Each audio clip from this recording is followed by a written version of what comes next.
The American Egyptian Women of Influence podcast aims to be the American Egyptian culture podcast of choice.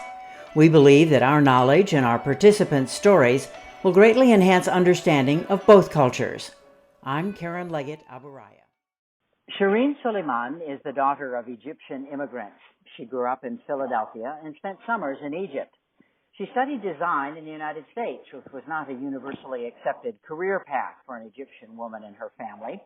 Now she teaches visual communication at Parsons School of Design in New York and fashion design at Pratt Institute. She has designed for Nautica, Victoria's Secret, Liz Claiborne, and Coach.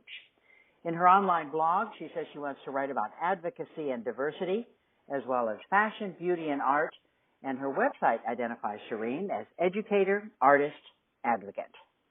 Shireen, I want to start with advocacy. How does advocacy figure in your work? Who or what are you advocating for? Well, first of all, thank you, Karen, for having me here on the podcast and for allowing American Egyptian women to have this platform to speak about the work that we do. It's a pleasure. As far as my current role as artist, educator, advocate, the advocacy piece really sort of is woven through the art that I do and the my approach to the pedagogy and education practice. I myself am the chair of the board for Turning Point for Women and Families, which is a nonprofit organization that offers social, legal, financial, and holistic supports to women and children who are victims of domestic violence in the Muslim community here in New York City. And sort of on, additionally, on that, from that angle of sort of this idea of social justice and advocacy and giving voice to those who have less voice and less access than we do, I sort of see that social justice piece woven through in my work and in my philosophy around, representation.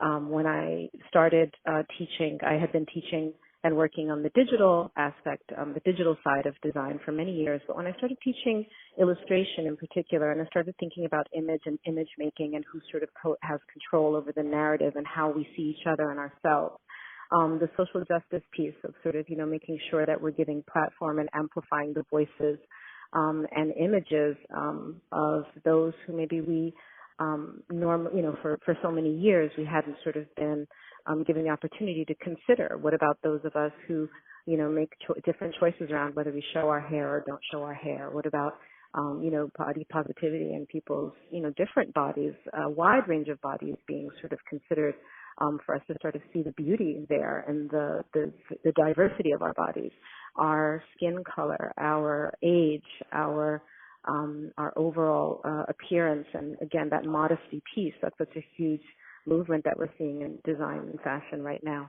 So the advocacy piece sort of, for me being the child of immigrants, for me being a Muslim American woman, from my own experiences and understanding the value of sort of giving that voice and countering the narrative rather than sort of sitting back passively, and sort of absorbing the narratives that are being told about us.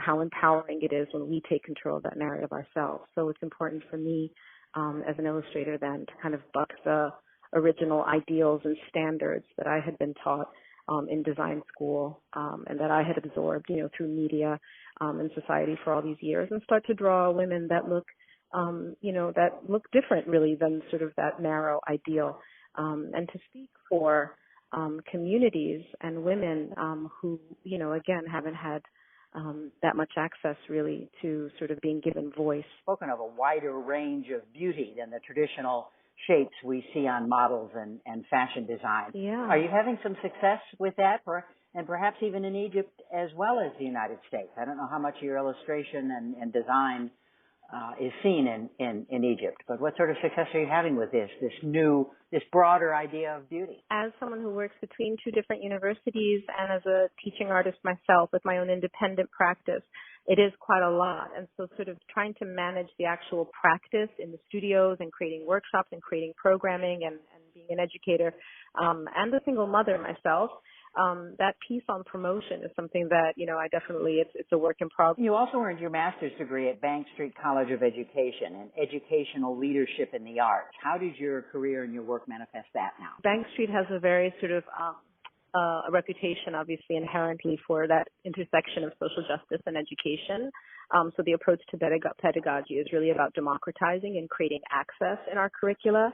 So this is where I sort of started to take the turn from sort of being more or sort of more strictly commercial to bringing in a lot more of the education piece and that community education piece. Parsons and Pratt ultimately are two of the most prestigious design schools in America, if not the world.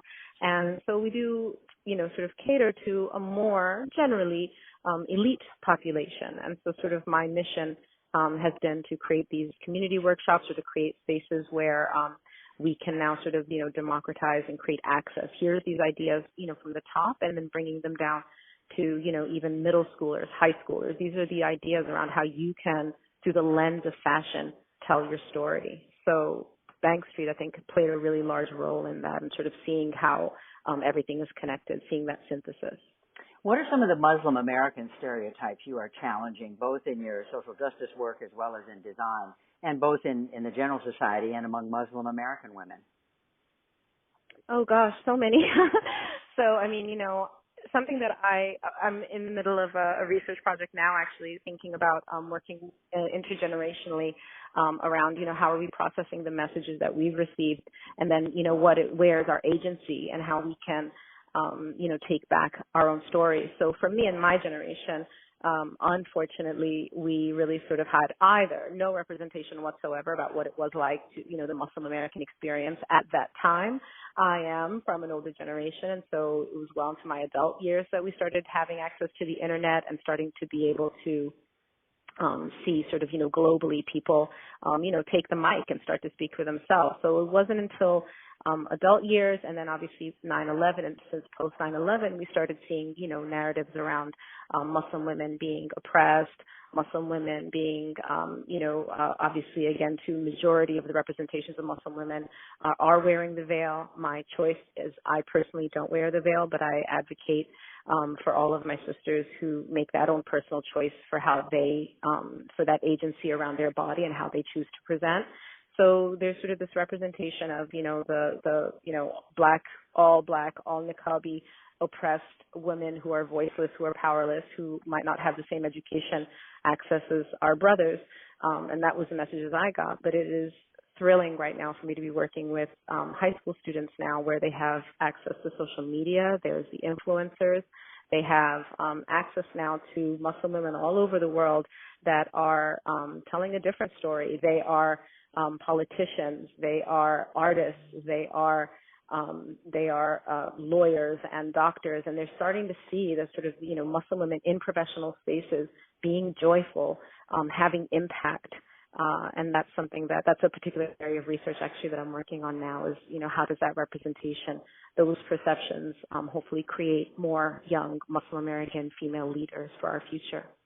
Excellent. Well, we wish you an exciting future, and we'll stay in touch. And I thank you very much. Shireen Soliman, educator, artist, advocate.